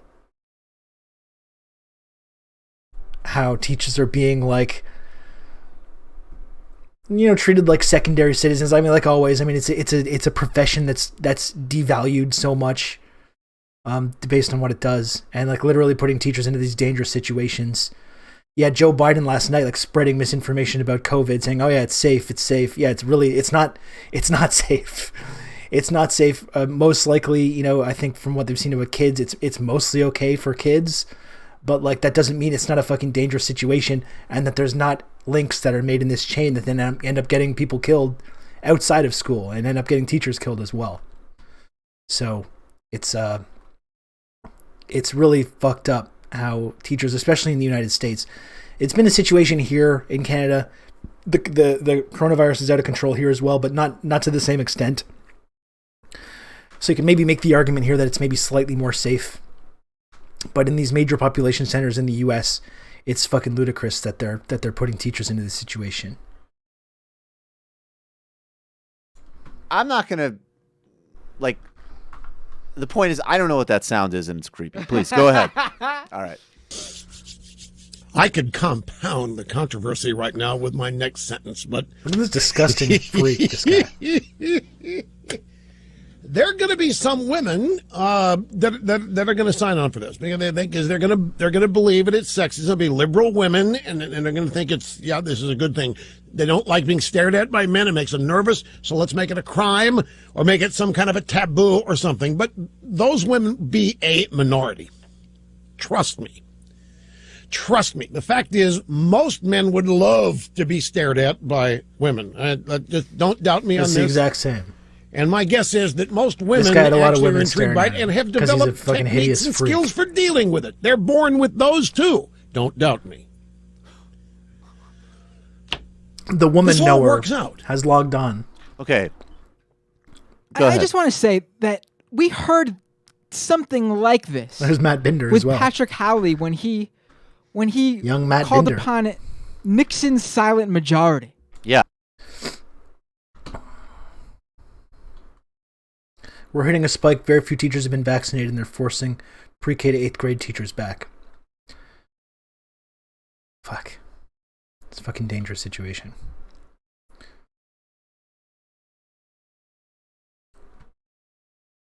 I hope you're okay, man. Yeah, right. Where conservatives, they somehow think that they know what this silent majority of women want. Most women want this, but they're not out there saying they want it, but we know what they want. Well, Rush has a special X-ray vision and insight on women. It's like, you remember that there was some terrible movie More called time like to What stream. If I Women can take it Really out and paid Want, or leave, What I can. Women More Really time to Think, stream. where a That's guy good. can hear women's good, inner man. thoughts, and that's what Rush has, obviously. Of course, nothing would ever involve actually listening to what women say. The countless women who say, no, I prefer to not be harassed in my workplace. No, I prefer to not be yelled at on the street. No, I prefer to not be stared at and eyeballed in the subway. All of that is a passing blip in the... Now to that huge fire. It's pure scum.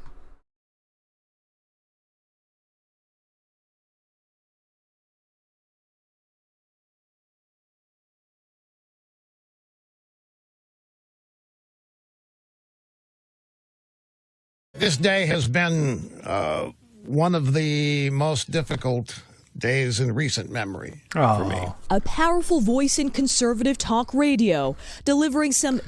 Let's get the raw clip. I think we want to see this whole thing. Do we have the raw clip?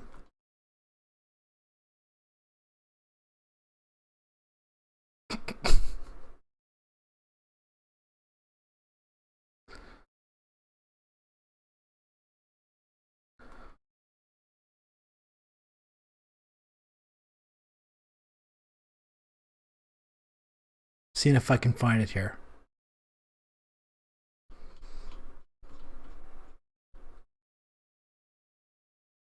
And conservative radio host Rush Limbaugh with a very personal reveal today while on the air. Limbaugh talking about his battle with advanced lung cancer.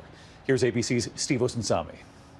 I have to tell you something today that I wish I didn't have to tell you. On the radio program that he has I want to see the raw for the clip. past 30 years, Rush Limbaugh shared today I don't need that to see he the is fighting commentary. for his life. I have been diagnosed with advanced lung cancer. The kingmaker of conservatives, who often pokes his finger in the eyes of liberals, announced today that he'll need to take time away from the mic.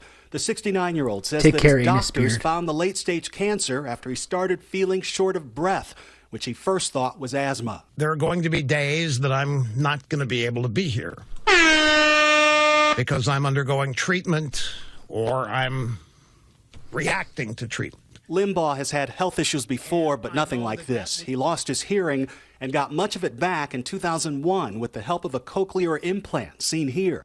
Over the years, Limbaugh has raised millions to fight cancer and says he'll be away from the show this week until Thursday. David? Steve? He's raised millions to fight cancer, but what did he do for the fight for universal health care in the United States? What about the people that aren't multimillionaire radio show hosts that get cancer, Rush? What about them?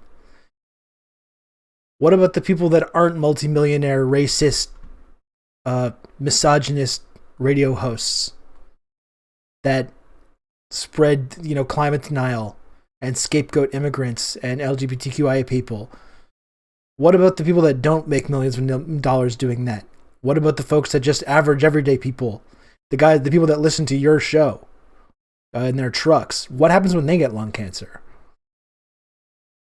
And their health insurance company says it doesn't get covered.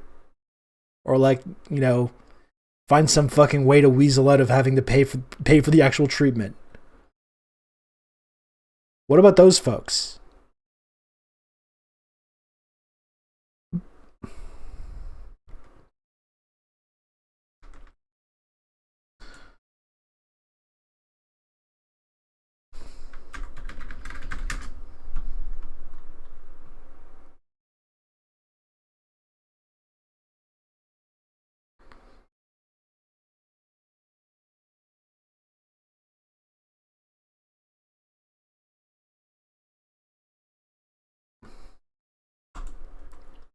But we are here because Barack Obama was elected president. We are here because the Democrat Party has a majority in the Senate and the House of Representatives. This is what Rush Limbaugh thought about people having health care. There's a lot of anger States. at Bart Stupak today. Bart Stupak was always going to vote for this.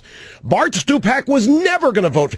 The thing that Bart Stupak needs to be hounded out of office for is for misleading an entire nation and giving... Grim White North, that's a great point. The way that the Clinton administration literally helped the conservative movement reach this level of media dominance, including Rush Limbaugh, by deregulating media ownership. As much as he made an entire career railing against Bill Clinton and Clintonism for all the wrong reasons, because Clinton was horrible and Clintonism was horrible. He was of course railing against it for all the wrong reasons. But literally, so he makes a career talking about Bill and Hillary Clinton, and they literally, through their actions, Bill's actions as president, gave him like an unbelievably helpful assist to ensure that he could like reach that level of cultural saturation that he was able to get to. An entire nation a big fake feint job that he and his cohorts were somehow going to do something to stop this on the basis of a false premise anyway. I want you to hear a piece of audio from Stupak, and this is October 24th in Sheboygan, Michigan. Yeah, and if he held a town hall meeting. This is no way these laws could platform fascists. Internet quality here. And hey, even if they do, we got to hear them out in the marketplace of ideas, right? We got to hear Rush Limbaugh. Once we give him a big platform, then more and more people will see how wrong he is about stuff. So, really, it's good to do that, all that stuff. Hall meeting, and he told a questioner, he told one of his voters that if he liked everything but the abortion funding, he would vote for it. He said this last October. If everything I want in the bill, the final bill, I like everything in the bill, except to have public funding for abortion. And we had a chance to run our amendment, and we lost. Okay? I voted my conscience, stayed true to my principles, stayed true to the beliefs of this district. Could I vote for health care? Yes, I still could. And he did. He was always going to, as were the moderate Democrats. And there were some of them that were given a chance to vote no because they had enough of a majority last night. But up until 4 o'clock yesterday afternoon, theoretically, Pelosi did not have the votes. I'm asking myself, what kind of country are we today? We're not a representative republic. This is Rush reacting to a conservative healthcare plan. This was Barack Obama enacting a conservative healthcare plan, which literally enshrined the private health insurance system. It was a massive handout to the private health insurance system that had a few small little protections to prevent a few extra couple people each year from falling between the cracks, and helping some people that had pre-existing conditions, helping kids stay on their parents' health insurance plan that they pay for. This was Rush. This is what he was reacting to. And again, this is a guy who spent his entire career freaking out like this just because a few people might have had access to health insurance that might have not had access to it previously. And this is a guy that conservatives today are telling us that we should feel sympathy for. We should feel sympathy for this guy. Again, he fought for a country where having cancer would not only be a terminal diagnosis for you, but would also destroy your fucking life. Before, humiliating you and degrading you before taking your life, and then passing your medical debt onto your family and your kids. This is the world the country that Rush Limbaugh fought for throughout his entire career, and made tens of millions of dollars doing it. People was spat upon yesterday. The will of the people is of no concern to the people who now have power and authority from the White House all the way down to Capitol Hill. I mean, they voted for the will Obama, of the people is something to be crushed. So we're not a representative republic. You can't even say they voted for Obama. Loosely defined, we are much of a democracy. We have to restore these things. We have to do this by getting rid of these people at the ballot box. We must get them out of office. That's the only thing here. I mean, I hear people talking about repeal, and that's great. But there's something that has to happen before we can do that. We can't repeal this thing as we sit here today. We don't have the votes. We don't have the votes to stop it. We're not going to have the votes to repeal it. We have to start winning elections. But I'm going to tell everybody in the Republican Party that's running around talking about repeal, it better be more than a campaign slogan. You better mean it. They don't did not, declare in fact, something mean as principle and then play it like a $5 poker chip like Bart Stupak did. Stupak has humiliated and disgraced himself, and because he lied, because Coelho, this is what we were talking about a little bit earlier too, is you can see how far he was able to shift conservative discourse to the right. That now you look back on this clip from 2010, and now it looks just like a moderate, just a regular sort of conservative guy, like establishment Republican. And now the far right people are in a complete different dimension. And Rush Limbaugh, not single-handedly, but played a large, very outsized role in like pushing American discourse in that direction. he held out the hope of millions of Americans that this travesty would not happen. Bart Stupak has not only humiliated and disgraced himself, he has as big a role in destroying this country as it was founded as Barack Obama does. The country's Last destroyed night, because of like Bart Stupak damaged the already crippled Democrat Party more than he knows, more than they know. Welcome. That executive order, totally laughable. Stupak just wanted his notice me moment. Stupak is no different than Neville Chamberlain. Came back with that little letter from Hitler. Oh yeah, Hitler says no war between his country and ours. Churchill said, well, you're a fool. Well, Stupak got his executive order, which is worthless. Can be rescinded, but it does not have the ability to counter statute.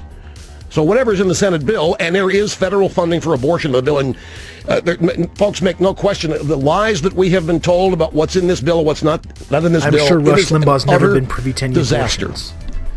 And if you want, we can spend some time today going through some of these individual items, which we've been doing for a year and a half.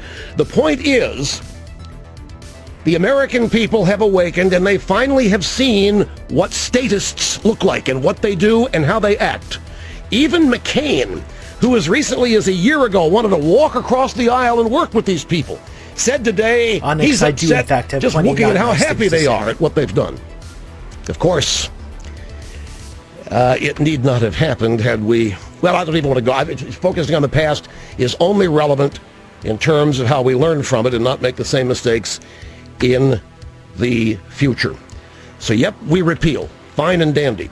And we take these lawsuits. These lawsuits are an uphill climb. We can't rely on lawsuits to win the day. I mean, they need to be filed and they need to be argued, and we need to push back in every direction. But the focus has to be on defeating Democrats in November in these midterm elections. And luckily Obama was so shit that he did give Rush Limbaugh his wish there.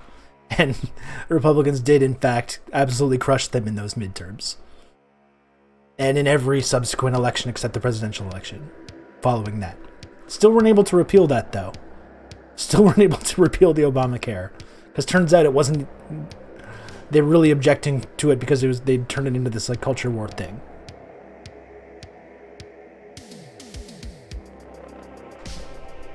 We have the people, we have the intellectual arguments, we have the common sense arguments, we have history, but they won yesterday. They won because they held Congress and the presidency.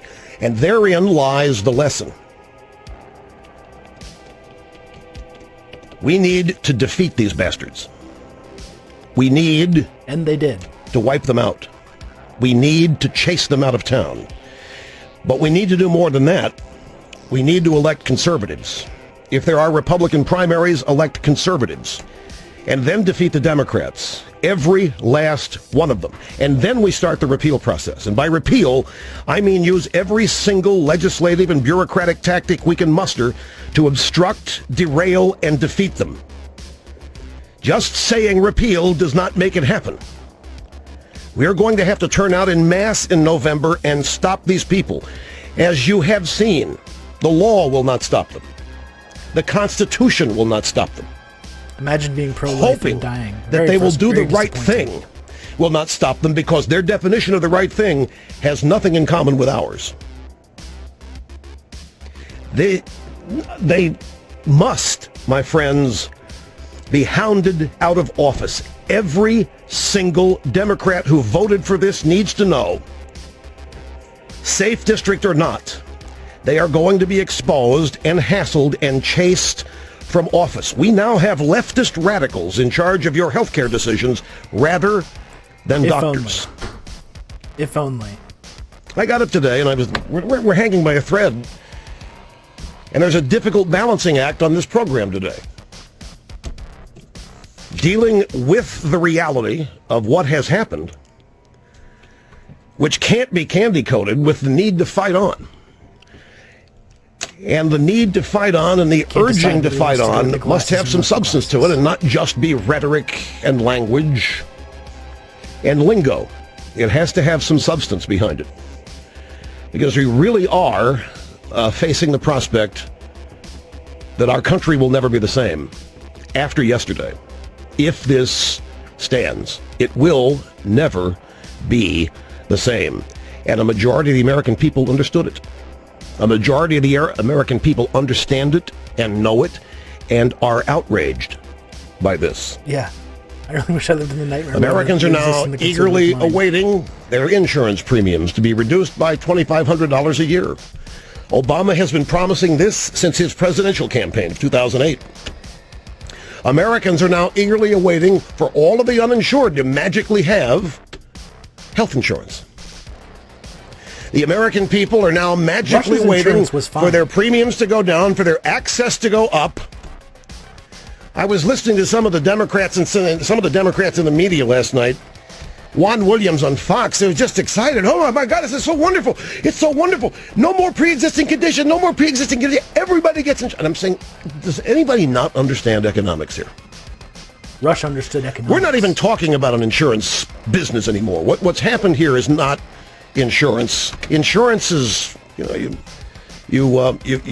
insure yourself against a catastrophe, something that might happen to wipe you out. This is not insurance. This is simply the insurance companies being captivated or taken over by the government and having their behavior mandated for the express purpose of putting them out of business.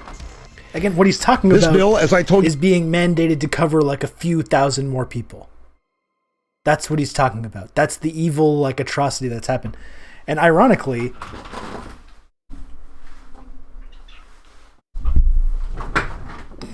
he's actually correct about some of this stuff, which is that, it didn't have this great effect on people's premiums. It might have helped a few people that had pre-existing conditions, or younger people, allowed them to have access to their parents' insurance and stuff. But it had a catastrophic effect on a lot of people's health insurance premiums.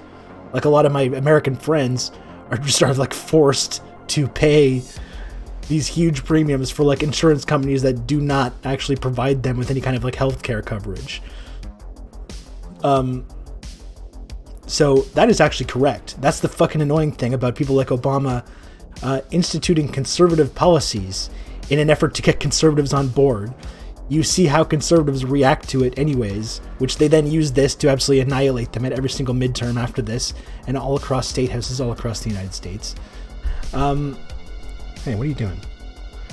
So, and then you're forced, then you have to go out there and defend this shitty thing. You have to defend this shitty market-based healthcare program that your enlightened liberal ruler has enacted. So it's just a lose-lose situation on every level. You don't get conservatives on board, you don't help enough people, you still lose electorally, nothing fucking changes. Thanks, Obama.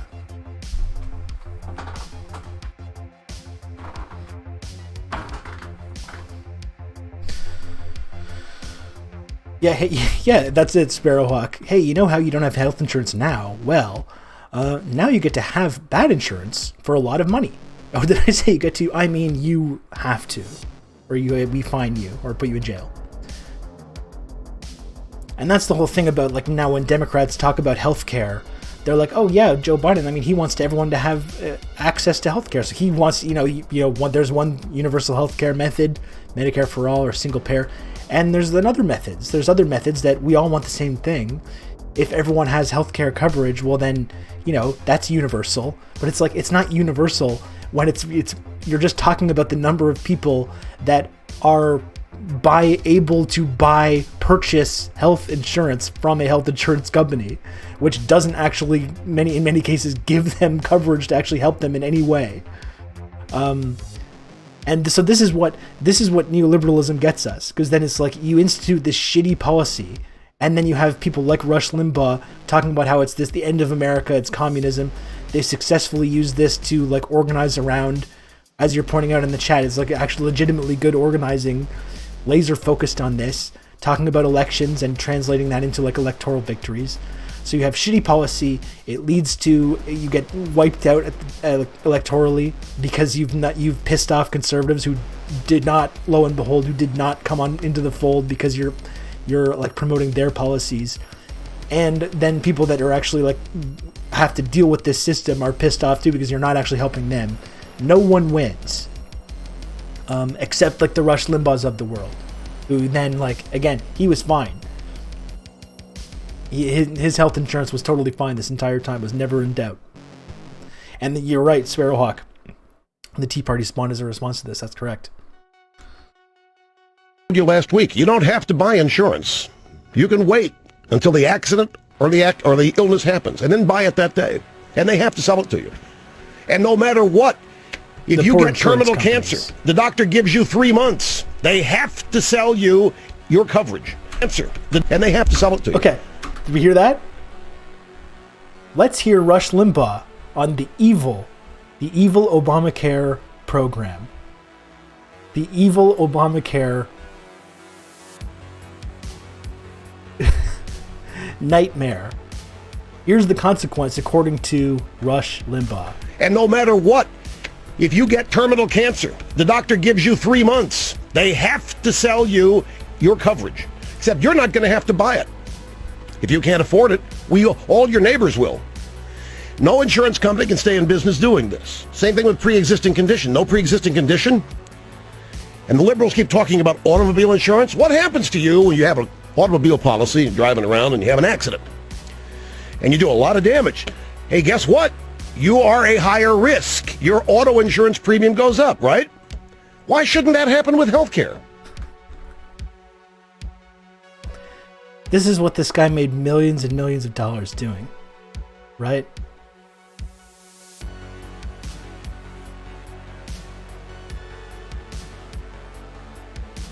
One is driving a car and one is not dying. That's right. Getting cancer and like getting in a car accident is the same thing, according to Rush Limbaugh.